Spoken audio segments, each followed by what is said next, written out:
Olá, uma excelente tarde a todos vocês, meus amigos que acompanham o nosso canal Notícias da Hora. Muito obrigado pela sua companhia.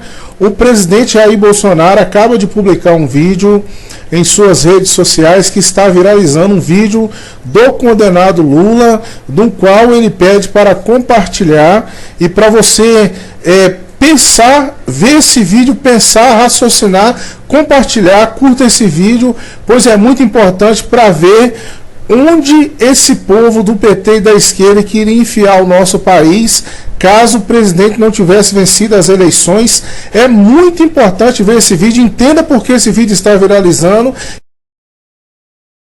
Eu não posso ver mais jovem de 14, 15 anos assaltando e sendo violentado, assassinado pela polícia, às vezes inocente, ou às vezes porque roubou um celular.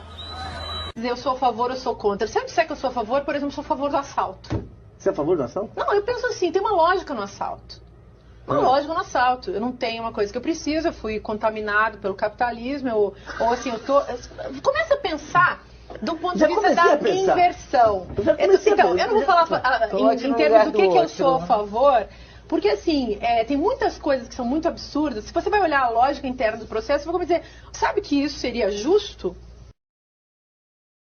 Eu não posso ver mais jovem de 14, 15 anos assaltando e sendo violentado, assassinado pela polícia, às vezes inocente, ou às vezes porque roubou um celular. Eu sou a favor, eu sou contra. Se eu disser que eu sou a favor, por exemplo, eu sou a favor do assalto. Você é a favor do assalto? Não, eu penso assim, tem uma lógica no assalto. Uma lógica no assalto. Eu não tenho uma coisa que eu preciso, eu fui contaminado pelo capitalismo, ou assim, começa a pensar do ponto de vista da inversão. Então, eu não vou falar em termos do que eu sou a favor, porque assim, tem muitas coisas que são muito absurdas. Se você vai olhar a lógica interna do processo, você vai dizer, sabe que isso seria justo dentro de um contexto tão injusto? Nós vamos promover o desencarceramento de pessoas que cometem pequenos delitos, que é hoje o maior contingente de prisão. Eu não posso ver mais jovem de... E os colegas homenageados de hoje, Dondelli, Campete e Flávio. Eu já me acostumei a falar um pouquinho sobre isso, então eu faço um exercício mental para segurar a emoção, porque se deixar levar, você vai às lágrimas mesmo, que foi um momento muito difícil. E depois que tudo isso ocorreu, quando você começa a analisar os fatos e ver tudo, eu fiquei imaginando o seguinte, quando tem um caso notório desse, e aqui tem uns colegas da polícia que não me deixaram mentir, ele passa a ser objeto de estudo nas academias de polícia. Todas elas, dentro e fora do Brasil. E certamente, quem não conhece o Jair Bolsonaro vai criticar em muito, senhores. A quantidade de vezes que eu ouvi, poxa, Eduardo, como é que deixou isso acontecer? Eu avisei, eu falei. Eu quero ver quem é que ia conseguir segurar o presidente para ele não fazer aquilo. Ou vocês acham que a equipe de segurança não aconselhava? Doutor Gabriel, obrigado pela presença. Hoje em dia, quantas vezes os senhores acham que eu não escuto alguém falar comigo? Eduardo, toma cuidado. Aquele quebra-queixo ali na saída do Palácio da Alvorada, de repente vai ter alguém ali, vai fazer uma maldade. Mas é o jeito dele. E ele não consegue se furtar de ser dessa maneira. Então ele é espontâneo, ele é aberto, ele gosta de estar em contato com os senhores. E eu vou narrar um pouquinho aqui do que foi um pouco antes daquela facada, né, no Jair Bolsonaro. Ele estava gravando vídeos, né, um outro segurança estava gravando vídeos, que era normal. Tinham carreatas, pessoas pedindo apoio, mandando abraço, enfim, falando de pautas da candidatura. Só que ele estava errando muito. Então ele foi aconselhado, né, olha, Jair, vamos voltar para o Rio de Janeiro, é aqui do lado de Juiz de Fora, de repente, amanhã com a cabeça mais tranquila, retoma a campanha, e enfim, e aí você vai conseguir ter mais disposição para fazer tudo certinho. Parece que o senhor está um pouco cansado. Aí ele, tudo bem, vamos lá. Só que, quando ele estava se dirigindo para o carro, com o pessoal da segurança preparado para sair, um outro segurança mostrou para ele um vídeo da multidão do lado de fora. E aí ele não conseguiu, né? Ele falou, olha, não dá, sabe, 20, 30 mil pessoas lá de fora, vieram aqui só para me ver, vou ter que ir lá. E ele mesmo falava que seria a última oportunidade em que ele iria a público né, naquele tipo de situação. E então, quando ele faz isso, vocês acham que ele espera para formar a segurança, o pessoal fazer a precursora, ver como é que está o caminho? Vai não. Ele se mete no meio da multidão. E o máximo que deu para os colegas fazer foi um cordão ao redor ali. Então vai o cordão de isolamento, né, tentando minimamente fazer a segurança, ver quem está perto. Se vocês olharem as imagens, tem outras imagens do Adélio Bispo, dele antes, ainda no evento de fora, mas alguns momentos antes da facada, em que o Carlos Bolsonaro está filmando atrás do carro. Então o carro está na frente, o Carlos Bolsonaro está atrás do carro, filmando o Jair Bolsonaro, que estava do outro lado. Em determinado momento, quis Deus que ele entrasse no carro. Quando ele entra no carro, o Adélio Bispo passa. E depois ele volta.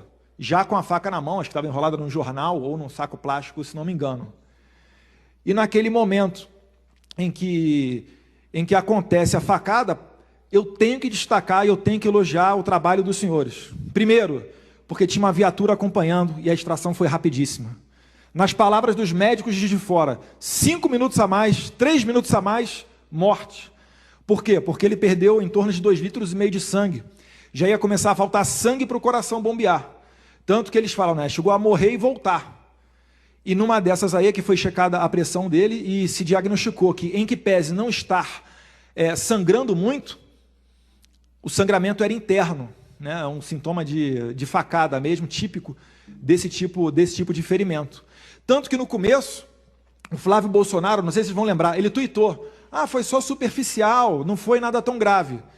E nesse momento, eu que estava com o Gil lá em Mogi das Cruzes, doutor Gabriel e tal, a gente relaxou. E quando fomos para casa do doutor Gabriel, a gente viu que as notícias... Doutor Marcelo, perdão. Doutor Gabriel está aqui, advogado.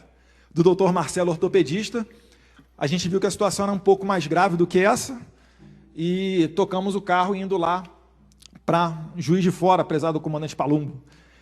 E, enfim, então essa extração rápida, ter um carro acompanhando de perto, ter a sagacidade de fazer a extração, ter diagnosticado que era uma facada, porque no meio daquele zum, o próprio Jair Bolsonaro achou que fosse um soco.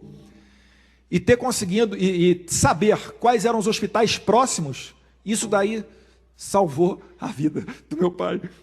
Muito obrigado.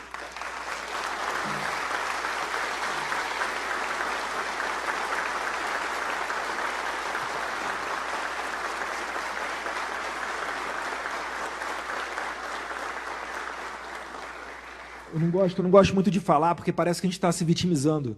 Então, tento me concentrar para não se emocionar muito, mas ainda é difícil. Mas, enfim, ele próprio tem dificuldade de falar nisso, né? Mas muito obrigado.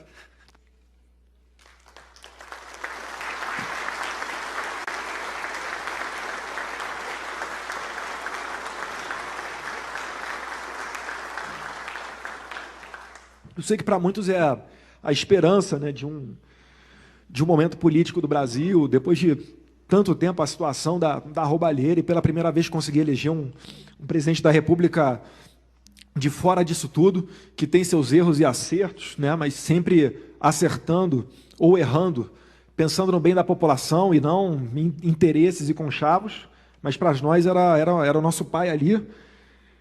E depois várias outras cirurgias, né, o Carlos acompanhou mais de perto, esteve junto com ele lá dentro do hospital 24 horas por dia.